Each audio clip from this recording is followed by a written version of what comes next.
এখন গোপালের জন্য একটু কাজু বাদাম কিশমিশ খেজুর এগুলো নিতে এসেছি, কারণ গোপাল সোনার সকালের বাল্যভোগ দেব। ঘরে কিছু নতুন শিশি বোতল কিনেছি, তো ওখানে রাখবো। মিটি সোনা এখন বোতল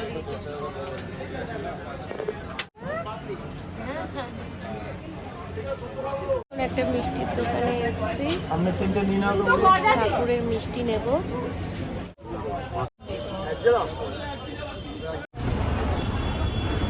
দেখা হলো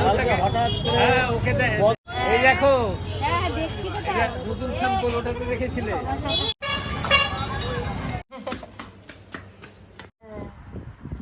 অল্প করে দিই বল, আর দেবো বল।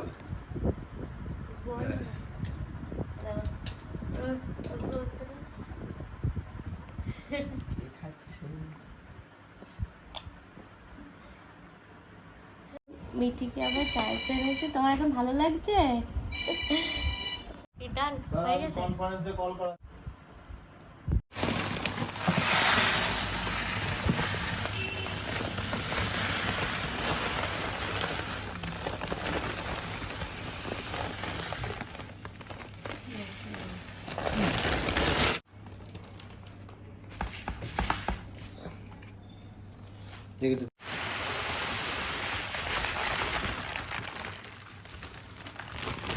কে রং করছে?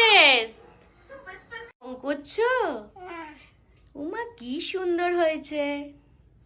এই তো মিটি এখন রং পেন্সিলের গ্রিপ ধরা শিখে গেছে দেয়ালে রং করতে করতে। ওই ঘরটাকে দাদা করেছে, আর এই ঘরটা কে রং করবে? মিঠি। ও কি সুন্দর হয়েছে। উমা কোথায় লঙ্গ বাবা, খুব সুন্দর। দেখো কি সুন্দর দেয়ালে লাইন টানা শিখে গেছে। না ভালো করে রং করো।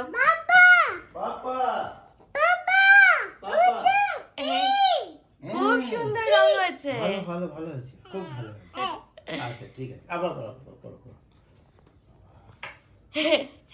এই কারণেই মিঠির পাপা রং করেনি। আমি অনেকবার রং করতে বলেছি, ঘর বলে না, আগে মিঠি দেয়ালে রং করবে, তারপরে ঘর রং হবে। এটা ব্যাপার আছে, এটা ওকে নিয়ে করতে লাগে। এই যে ওই তো চুপ থাক, এসব এখন তুলবে না। এই তো ঠিক আছে তো। আর নম করছে।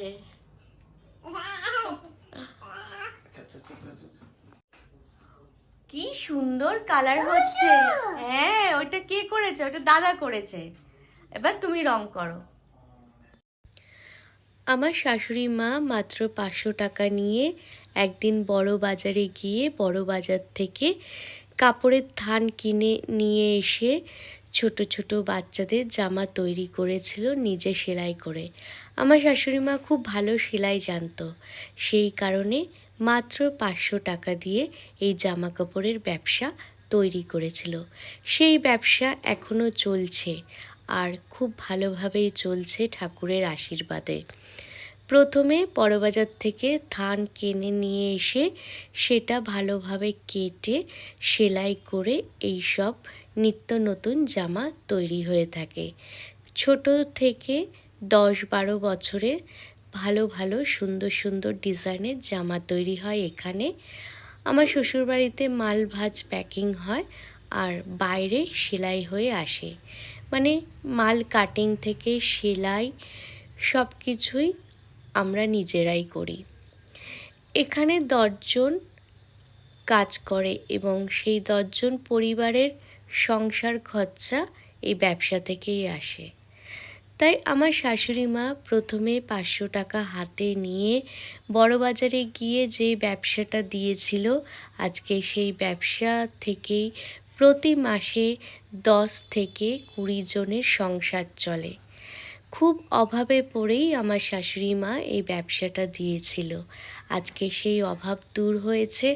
অনেক কাস্টমার হাট থেকে মাল নেয়, আবার অনেক কাস্টমার বাড়িতে এসে মাল নেয়। হ্যাঁ, আমাদের না জামাগুলোকে সবাই হাটে মাল বলে, তোমরা কিছু মনে করো না, আমাদের এটা অভ্যাস হয়ে গেছে। তো লক্ষ্মী পুজোর পরের দিন ইনি এসছেন, আর ইনি আমাদের এখান থেকে অনেক জামা নিয়েছেন। তাই মা লক্ষ্মীর কৃপাতে ঘরে টাকা পয়সা এলে সবারই ভালো লাগে। আমরা 1 টাকার অনেক মূল্য দিই, কারণ ব্যবসাতে সবথেকে মূল্যবান টাকা হলো 1 টাকা। 1 টাকা মা লক্ষ্মীর খুব প্রিয়, সেই কারণে 1 টাকা লাভ হলেও কিন্তু একটা ব্যবসা খুব সামান্য থেকে লাখ টাকার ব্যবসা পরিণত হয়। মা লক্ষ্মীর আলপনা দিয়েছি, মা লক্ষ্মীর আরাধনা করেছি। মা লক্ষ্মীর আশীর্বাদে আমাদের ব্যবসা বাণিজ্য অনেক উন্নতি হয়েছে। নইলে 500 টাকা দিয়ে আমার শাশুড়ি মা যেই ব্যবসা দিয়েছিল, জামা কাপড়ের ব্যবসা, সেই ব্যবসার এত উন্নতি হয়েছে দেখে উনি খুব খুশি হয়েছিলেন। আর প্রতি বছর আমরা মা লক্ষ্মীর ভক্তি ভরে আরাধনা করি এবং মা লক্ষ্মীর পাঁচালিতে যে কথাগুলো লেখা আছে সেই কথাগুলো অক্ষরে অক্ষরে পালন করি। এতে মা লক্ষ্মী অনেক সন্তুষ্ট থাকে এবং আমাদের পরিবারের সকলকে অনেক আশীর্বাদ করেন। মা লক্ষ্মীর আশীর্বাদে আমাদের বাড়িতে মনসা শীতলা ঠাকুর প্রতিষ্ঠিত করতে পেরেছি, কারণ এখনকার দিনে 21টা ঢাক দিয়ে ঠাকুর প্রতিষ্ঠা করা সহজ কথা নয়। কিন্তু মা লক্ষ্মী আশীর্বাদ আমার শ্বশুরবাড়িতে সর্বদা রেখেছেন।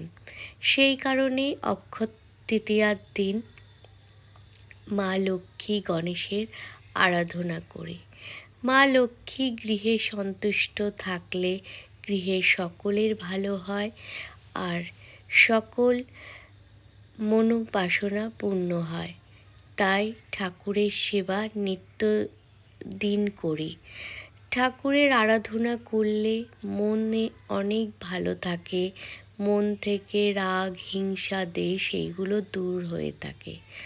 আর ঝগড়াঝাঁটি অশান্তি যেই পরিবারে থাকে না, সেই পরিবারে মা লক্ষ্মী সর্বদা অচলা হইয়া থাকে।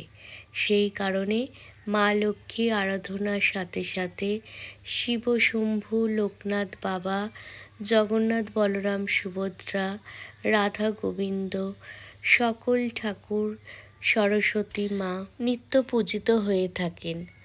আর তাদের আশীর্বাদে, মা লক্ষ্মীর আশীর্বাদে আমার শ্বশুর বাড়িতে আমার শাশুড়ি মার দেওয়ার ব্যবসা বাণিজ্যে অনেক উন্নতি হয়েছে। অনেকের সংসার চলে এই ব্যবসা থেকে। তাই তোমাদের জানাচ্ছি, মা লক্ষ্মীর আশীর্বাদ থাকলে যে কোনো ছোট ব্যবসা বড় হয়ে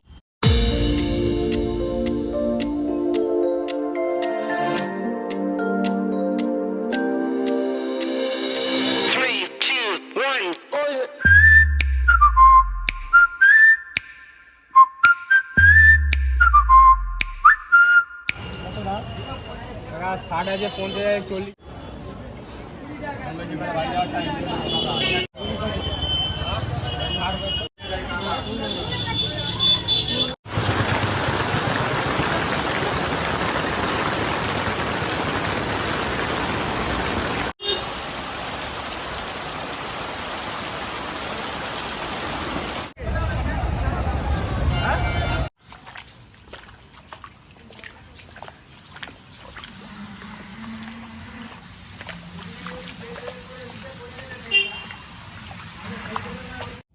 এই এই এই কি টেস্টি লাগছে দেখি। এইটা তুমি কি ব্যাডমিন্টন কি খাচ্ছ তুমি? চিপস। এই দেখো ব্যাডমিন্টন পপকর্ন ভেজেছে, মিঠিয়ে এই যে 1 বাটি নিয়েছে। এগুলো ভালো লাগে তোমার? আচ্ছা, আমাকে এটা তো আমাকে দিয়েছো তুমি না। একটা নি দেবে না, ও চিপস কাউকে দেবে না, দেখেছো? ঠিক আছে